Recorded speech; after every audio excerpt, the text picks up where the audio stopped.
देश में मंडराते तेल संकट और मिडिल ईस्ट में बढ़ते तनाव के बीच पीएम मोदी आज शाम जरूरी बैठक करने जा रहे हैं। शाम 4 बजे सेवा तीर्थ में होने वाली इस बैठक की गंभीरता का अंदाजा आप इसी बात से लगा सकते हैं कि पीएम मोदी ने अपने पूरे मंत्रिपरिषद को दिल्ली में ही रहने के निर्देश दिए हैं। कयास ये भी लगाए हैं कि इस बैठक में मोदी कैबिनेट के बड़े फेरबदल और विस्तार की पटकथा भी लिखी जा सकती है। 5 देशों की अपनी जरूरी विदेशी यात्रा से लौटते ही प्रधानमंत्री नरेंद्र मोदी पूरी तरह से एक्शन मोड में आ चुके हैं। आज होने वाली इस महाबैठक में सभी कैबिनेट मंत्री, स्वतंत्र प्रभार वाले राज्य मंत्री और राज्य मंत्री शामिल होने जा रहे हैं। हालांकि बीजेपी ने इस बैठक के आधिकारिक एजेंडे को लेकर अभी तक कुछ भी नहीं बताया है। दरअसल एनडीए सरकार के तीसरे कार्यकाल को 2 साल पूरे होने वाले हैं और हो रहे हैं और इस मौके पर प्रधानमंत्री नरेंद्र मोदी मंत्रिपरिषद की बैठक कर रहे हैं। इस बैठक में मंत्रालयों के कामकाज की समीक्षा की जाएगी, आगे के रोड मैप भी तैयार किए जाएंगे। मिडिल ईस्ट संकट के बीच में ये बैठक महत्वपूर्ण मानी जा रही है। इस बैठक को मिड टर्म रिव्यू बैठक के तौर पर देखा जा रहा है। दरअसल पिछले 1 हफ्ते में 2 बार पेट्रोल और डीजल के दाम बढ़े हैं, जिससे देश में तेल की कमी की अफवाहें और चर्चाएं तेज हो गई हैं। खुद पीएम मोदी ने कुछ दिन पहले ही लोगों से इस बात की अपील की कि जितना हो सके वर्क फ्रॉम होम यानी घर से काम करें, बच्चे ऑनलाइन क्लासेस लें ताकि ईंधन को बचाया जा सके। यहां तक कि प्रधानमंत्री ने खुद अपनी गाड़ियों के काफिलों को छोटा कर दिया। इस पूरे संकट से निपटने के लिए रक्षा मंत्री राजनाथ सिंह की देखरेख में एक स्पेशल हाई पावर टीम का गठन किया गया था, जिसकी बैठक भी लगातार हुई। तेल संकट के अलावा इस मीटिंग का दूसरा बड़ा एजेंडा है मंत्रियों का फेरबदल।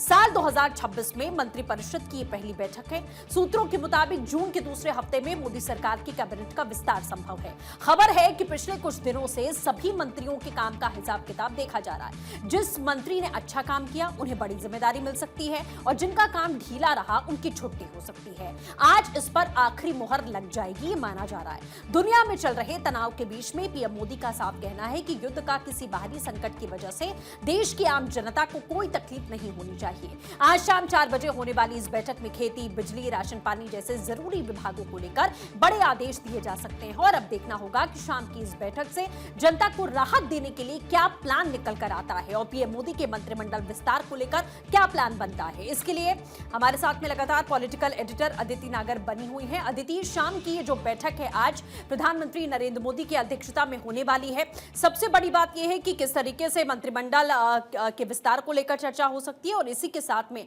जो स्थिति मिडिल ईस्ट में बनी हुई है, देश पर प्रभाव कम पड़े, कोई बड़ा प्लान तैयार किया जा सकता है। क्या कुछ और एजेंडा है इस बैठक का? देखिए, ये जो मंत्रिपरिषद की बैठक है, काउंसिल ऑफ मिनिस्टर्स की बैठक लगभग हर साल होती है और इसी समय होती है। क्योंकि आपने कहा कि मंत्रिमंडल में फेरबदल हो सकता है, 2021 में हुआ था और इसी वजह से हर बार इसको इससे जोड़कर देखा जाता है। नरेंद्र मोदी कार्यकाल, चाहे वो मुख्यमंत्री थे चाहे वो प्रधानमंत्री हैं, उनके कार्यकाल में फेरबदल देखने को मिलते भी हैं। एक्सपेंशन जिसे बोलते हैं वो देखने को मिलता है, इसलिए भी उनके काम के तरीके से भी उसको जोड़कर देखा जाता है। लेकिन आज है 21 मई। 26 मई को नरेंद्र मोदी जब पहली बार प्रधानमंत्री बने थे, नरेंद्र मोदी सरकार के 12 साल 26 मई को पूरे होने जा रहे हैं। दूसरी बात यह है कि 9 जून को जो मोदी 3.0 है, जो तीसरी बार सरकार बनी, उसके 2 साल पूरे होने जा रहे हैं। ये दोनों कंबाइंड तरीके से सेलिब्रेट कह लें या उसकी समीक्षा कह लें, उसके लिए आज ये बैठक 4 बजे बुलाई गई है सेवा तीर्थ में। सारा पूरा परिवार सरकार का साथ होगा और जब ऐसी बैठकें होती हैं तो जाहिर तौर पे पीछे देखा जाता है कि हमने क्या क्या अचीव कर लिया। जब हमने पहली बार मोदी की सरकार आई थी तो हमने जो वादे किए थे, मैनिफेस्टो किए थे, लोगों की जो उम्मीदें थी पूरी की, दूसरे बाद भी पूरी की। प्रधानमंत्री नरेंद्र मोदी कहेंगे कि 3.0 है, 2 साल पूरे हुए हैं, इसमें हम कहाँ कहाँ हैं। फिर जाहिर तौर पे संकट की बात आएगी मिडिल ईस्ट के, और उस मिडिल ईस्ट संकट के दौरान क्या स्ट्रगल है सरकार के, देश के स्ट्रगल क्या है, कैसे पूरा मंत्रिपरिषद मिलकर इसको सॉल्व कर सकता है, कैसे लोगों के बीच में जा सकता है, कैसे लोगों को समझाया जा सकता है कि डरने की जरूरत नहीं है, सरकार साथ है। और अगर किसी भी तरह की कोई भ्रांति फैली हुई है, जैसे काला बाजारी फैली थी, उसको सरकार के लोग ही ठीक करें, जिसको कंट्रोल भी किया गया था। ऐसी सारी बातें होंगी। लेकिन क्योंकि अभी 5 देशों के दौरे से लौटकर आए हैं, अभी जरूरत है कि देश में पेट्रोल के दाम, डीजल के दाम बढ़ना, गोल्ड ना खरीदना, ट्रैवल ना करना, ऐसी बहुत सारी चीजों के बीच में अभी देश कहाँ खड़ा हुआ है। प्रधानमंत्री आके कुछ बहुत अच्छी खबरें भी देने वाले हैं कि हमने 5 देशों के दौरे में क्या अचीव करा और उससे क्या फायदा इमीडिएट देखने को मिलेगा। अब बात आती है रिव्यू की। प्रधानमंत्री जब सीख भी देंगे, मार्गदर्शन भी देंगे, तो ये भी बताएंगे कि हम कहाँ-कहाँ पर वो अचीव नहीं कर पाए जो गोल हमें अचीव करना था। तो ज़ाहिर तौर पे ये पूरा रिव्यू मीटिंग है, फीडबैक मीटिंग है। बहुत मंत्रियों को इनडायरेक्टली बता प्रधानमंत्री ये नहीं रोकते अगर ये उनको फीडबैक देना है कि कहाँ कमी है, कहाँ कमी नहीं है। हाल ही में नीट का पेपर लीक हुआ है, इससे संबंधित भी बहुत सारी चीज़ें हैं। इसके साथ-साथ जो इम्पोर्टेंट मंत्रालय हैं जैसे हेल्थ, कि अगर कोई ऐसा इश्यू आता है, कोरोना के टाइम पे भी हेल्थ हुआ था, अभी पेट्रोलियम मिनिस्ट्री है, ऐसे बहुत सारे मिनिस्ट्रीज हैं जो ऐसे क्राइसिस के सिचुएशन में बहुत महत्वपूर्ण काम करते हैं। उनको भी ये जिसे बोलते हैं कि सचेत करना कि आपको और कैसे बेहतर तरीके से काम करना है। अब आती है बात मंत्रिमंडल विस्तार की। जी। तो इसको जोड़कर देखा भी जा रहा है, अगले साल 7 राज्यों के चुनाव भी हैं, वहाँ पर किस तरीके का मैसेजिंग जाना चाहिए, जातीय समीकरण क्या होगा? कई ऐसे मंत्री हैं जिनकी राज्यसभा खत्म हो रही है, और बहुत सारे ऐसे फेरबदल हैं।